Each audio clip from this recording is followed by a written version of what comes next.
স্বরাষ্ট্রমন্ত্রী সালাউদ্দিন আহমেদ বলেছেন, কার্যক্রম নিষিদ্ধ আওয়ামী লীগের প্রতিষ্ঠাবার্ষিকী ঘিরে যে কোনো অরাজকতা ও বিশৃঙ্খলা ঠেকাতে পুলিশকে সতর্ক অবস্থায় রাখা হয়েছে। দুবাইয়ে গ্রেপ্তার সাবেক আইজিপি বেনজির আহমেদকে শিগগিরই দেশে ফিরিয়ে আনা যাবে বলেও জানিয়েছেন তিনি। এনামুল কবির রূপমের রিপোর্ট। প্রতি সপ্তাহে সর্বোচ্চবার বিকাশ পেমেন্টে 50 জন হবেন পেমেন্ট চ্যাম্পিয়ন। জিতে নিন টিভি সহ আকর্ষণীয় সব প্রাইজ। ছাত্র জনতার অভ্যুত্থানে শেখ হাসিনা দেশ ছেড়ে পালিয়ে যাওয়ার পর আওয়ামী লীগের কার্যক্রম নিষিদ্ধ করে সরকার। নিষেধাজ্ঞা উপেক্ষা করে প্রতিষ্ঠা বার্ষিকী ঘিরে বড় ধরনের শোডাউন করার চেষ্টা করছে আওয়ামী লীগ। এমন তথ্য দিয়ে গোয়েন্দারা বলছেন, নেতাকর্মীরা বিশৃঙ্খলা, অরাজকতা ও নাশকতা ঘটাতে পারে। পুলিশ হেডকোয়ার্টার্সও এরই মধ্যে মাঠ পর্যায়ের পুলিশ কর্মকর্তাদের সতর্ক থাকার নির্দেশ দিয়ে গোপন বার্তা পাঠিয়েছে।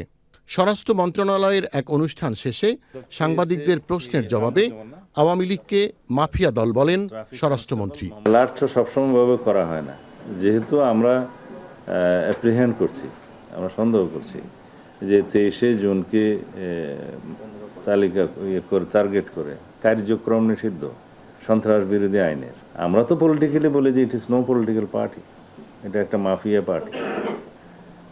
তো তারা বাংলাদেশে উশৃঙ্খলা অস্থিরতা সৃষ্টি করতে চাইবে, তো পুলিশ বাহিনী তার দায়িত্ব পালন করবে, সেজন্য অ্যালার্ট করা হয়েছে সারা দেশে। বেনজির আহমেদের দেশে প্রত্যার্পণ নিয়ে প্রশ্ন ছিল সাংবাদিকদের। সমস্ত কাগজপত্র, ওয়ারেন্ট, মামলার বিবরণী সহ এখানে অনেক কাগজ দিতে হয়, সেগুলো আবার আরবিতে ট্রান্সলেট করতে হয়। সেই দিনই পাঠিয়েছে আমাদের পররাষ্ট্র মন্ত্রণালয়। তা আমরা আশা করি ইউএই গভর্নমেন্ট যথাযথ প্রক্রিয়া অনুসরণ করে খুব শিগগির তাকে ফেরত দেওয়ার ব্যবস্থা করবেন। আমরা পারসুয়েশনে থাকব।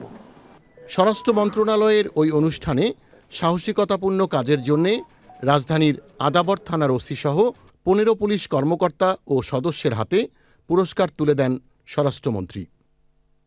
Enamul Kabir Rupam, channel I, Dhaka.